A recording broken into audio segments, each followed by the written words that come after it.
Sometimes I forget that trick or treat isn't just some cute little phrase that we say on the last of October's Eves.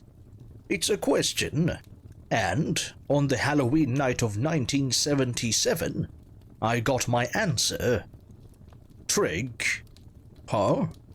You said trick or treat, and I said trick. The man, who had now crossed his arms across his feeble chest, was an old one, and, rather than a costume, wore a crooked smile across his face.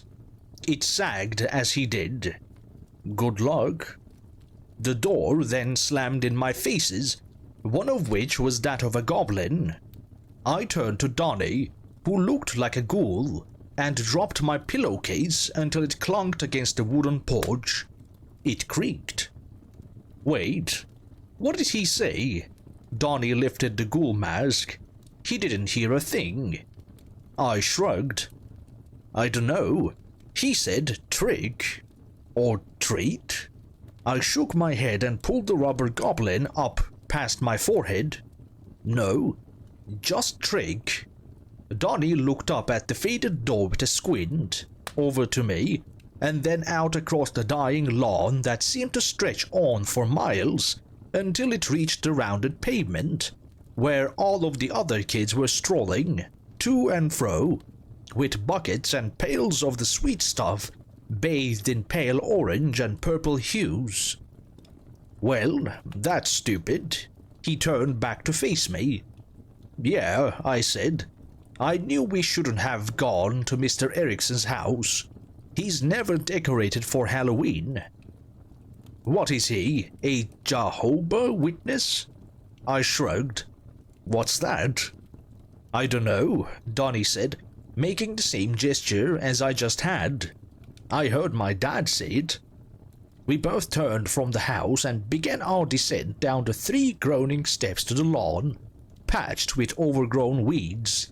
My cape, dragging along the prodding blades, began to tug on my throat until I stopped, yanked it from the ground and bundled it in my hands. So, what are we gonna do? Donnie stopped when his shin bumped the little red wagon that housed the flashlights his mother had given us.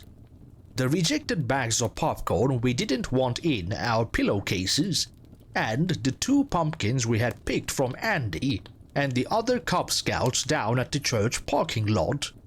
Donnie dropped his sack of candy inside.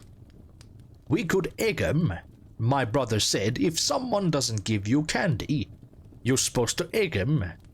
I shrugged. We don't have any eggs. Donnie crossed his arms and looked down at the contents of the wagon. His eyes widened. We could use the pumpkins. We'd break the windows. If we're lucky, Donnie smiled. I grinned, and we both grabbed our gourds. 1, 2, 3, we shouted. Donnie and I let go of the giant jack, and it flung through the air. A solid 3 feet. It spattered onto the dirt. Crab, Donnie yelled, watching the guts of the gourd ooze a seed-speckled orange onto the brown dirt. I was about to go for the second pumpkin in the red wagon, but suddenly the broken one along the ground started to move. It was just a stem at first, but as Donnie and I crept toward it, the hollow husk of the pumpkin cracked and something emerged. Someone emerged, though the figure was hardly that of a human. Its nose was the stem of the pumpkin, in fact, and its tiny body was twiggy and crooked, just the same. It brushed the guts and goo from its spindly body, the bells along its orange and black costume jingling as it did, and then it smiled up at us, a jolly, piercing gleam full of yellowed teeth. "Good eve," said the little green imp as it took a strut closer to us, popping a pumpkin seed into its jaw. The chill of the night nipped at my nose, and the scent of your sweets wriggled my toes. I thank you for letting me come out to play, for I know it's the eve of a chilly Saint's Day. Donny and I turned to one another, not saying a word. The creature's eyes darted across the neighborhood, and then it hobbled over to the wagon, jumping inside and lifting a pillowcase stuffed with popcorn balls. It sniffed until it sighed. This Culda sack has jolly good cheer, though some don't seem to like it here. Tell me, friends, if you can, why do you hate the crooked old man? I shrugged, and Donny did too. Then I stepped a bit forward and clasped my hands before the little gremlin-like figure. "What's a Culda sack?" I said, pointing to the cloth in its hands. It looked down, then up, and smiled widely. "What's in this sack?" it began to say, as it wiggled its fingers above the cloth. "Will certainly do the trick.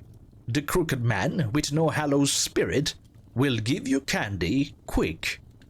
I approached the little goblin as he held the sack to me and Donny. Inside, instead of popcorn balls, was a great bundling of eggs. We knew what we had to do. One by one, we flung the eggs. As they splat against the old man's place, the blinds began to crease and fold, and we could see the squinting, beady eyes of the geezer peer through. Then he stepped out onto the porch, clicking his tongue as he did. "You gotta do better than that," he hollered. Again, he crossed his arms across his frail chest. Not seconds later did the contents of the eggs along the house and yard, far greener than York's should be, spring up and out and began to cling to the man, pointy ears and jagged, yellow teeth protruding as he began to holler once again, though this time not at Donny nor myself, but, instead, at the little bodies that crawled up and down his. The man stumbled back into the house as high-pitched, snickering laughter echoed from the doorway until the wooden door slammed shut with a loud clack. Donny, a dark stain growing across the front of his black pants, turned to me with a pale face. Mine must have been as green as my mask. "Well, boyos," the little imp said, hoisting the Culda sack onto his back, "I must be off, as you and your handsome mask can see that whatever may be a trick to you is but a merry treat for me.